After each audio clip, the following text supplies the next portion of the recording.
Je m'assois, je discute réellement avec le directeur. On se dispute trop. On lui me dit d'où il tient ces informations. Moi, je lui dis c'est la même source, mais c'est des informations différentes pour le même sujet. Il dit mais il est en train de me faire passer pour un fatigué. Donc lui, mon partenaire lui défendait encore les petits parce que pour lui, ils ont raison. Donc hier, avant ça la semaine passée, on devait injecter de l'argent. L'argent n'est pas rentré, le store n'est pas arrivé. Je lui ai dit bon, vous voyez, on n'a pas pu avoir le montant. C'est vrai qu'on devait investir encore près de 6 à 7 millions. Mais c'était conditionné par rapport à ce montant-là. On lui a fait ça, on a déjà pratiquement 5 millions encore sur le serveur qui n'est pas arrivé. Puisque moi j'ai demandé, c'est un serveur. Les autres me disent non, la commande a annulé pour le serveur puisqu'on n'a pas soldé. Tu vois? Et me mettre la pression pour me dire non, comme le truc n'est pas soldé, les partenaires veulent sélectionner. Et moi, les partenaires veulent sélectionner. J'avais un peu après un jour au fait. Donc je convoque une réunion. Là, donc j'ai déjà trouvé une autre équipe qui va finaliser. L'application, le système est déjà c'est bon, mais il faut finaliser. Moi, je voulais un serveur virtuel et je conseille un serveur virtuel, un serveur fixe, une entreprise qui commence avec Amazon. Peu importe que ce soit avec Amazon, Google, c'est un très bon serveur. Donc, le serveur virtuel, d'abord on ne peut pas pirater. Les hackers même évitent ça carrément. Même si c'est faisable. Même si c'est faisable. Mais c'est pas la cet avantage au niveau des infrastructures sont moindres. Mais tu fais les vis et il y a plus de sécurité dans le sens où l'application va souvent être disponible. La disponibilité est accrue. Tu ne risques pas trop d'interruption du service avec un serveur physique. Surtout si vous n'avez pas, surtout si vous comptez sur l'électricité. Parce que l'électricité c'est un problème. Ici au Congo, moi je parle d'un projet du Congo. À Abidjan, je ne sais pas. Non, à Abidjan, on n'a pas ce problème. Mais toujours est-il que le serveur physique, si vous n'avez pas. À Abidjan, sauf de tout pays, à Abidjan, ça se passe comment? Il y a plusieurs sociétés d'électricité, ou bien c'est la société. Il y a une seule société d'électricité, mais elle est très professionnelle, même s'il fout souvent le bordel. Mais pour avoir voyagé, je n'ai pas à m'en plaindre, parce que déjà nous on vend l'électricité à d'autres pays. C'est vrai qu'on a eu des périodes de délestage. L'électricité en Côte d'Ivoire, le coût est un peu fort. Et au niveau de ici, il y a des phénomènes où on facture des gens de façon exagérée. C'est-à-dire que la facturation portefeuille ne reflète pas ta réelle consommation. Le compteur main, il court à une vitesse pas possible. Il y a beaucoup de malice, il y a beaucoup de vices autour du problème de l'électricité. Déjà en Côte d'Ivoire, pour pallier à ça, on est passé au compteur électronique. Donc, c'est difficile pour un agent de venir s'asseoir.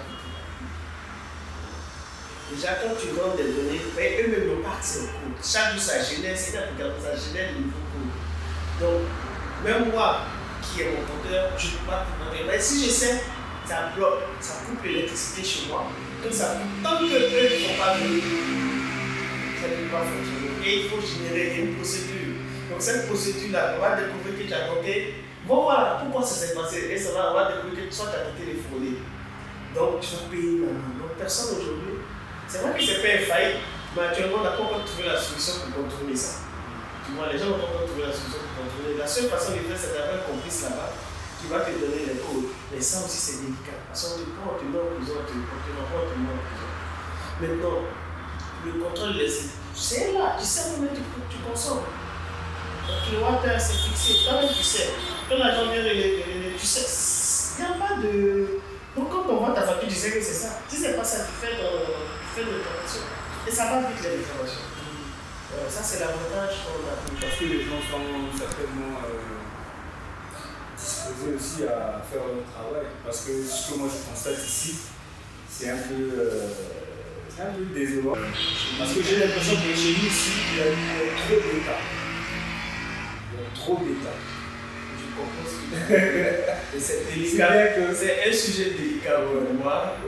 Je ne vais pas aussi entrer dans ce sujet-là. Mais c'est délicat pour moi. pas. Parce que moi je vois un peu comment ça se passe. En fait, j'essaie de regarder un peu l'histoire de la société.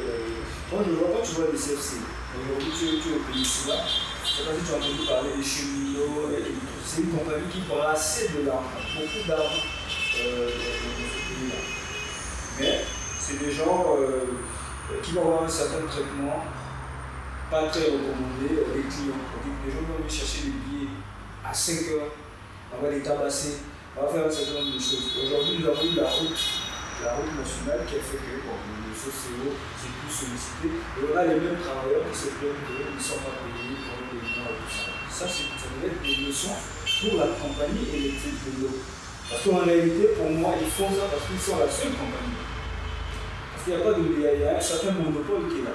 Puisqu'on ne le voit pas aujourd'hui avec, quand on compare, il y a Congo Télécom, il y a Canal Box. Tu vois, les gens ont quand même un choix. Le simple fait qu'on met tout le monde dans un même truc, avec la psychologie du Congolais, la psychologie typique du Congolais, ça fait qu'on vit des choses. Et même avec la psychologie typique du Congolais, c'est difficile qu'on arrive à ce que tu dises. C'est-à-dire qu'on mette l'automatisation et les choses soient autonomes. On ne peut même pas arriver là. On veut continuer à gérer les choses manuellement.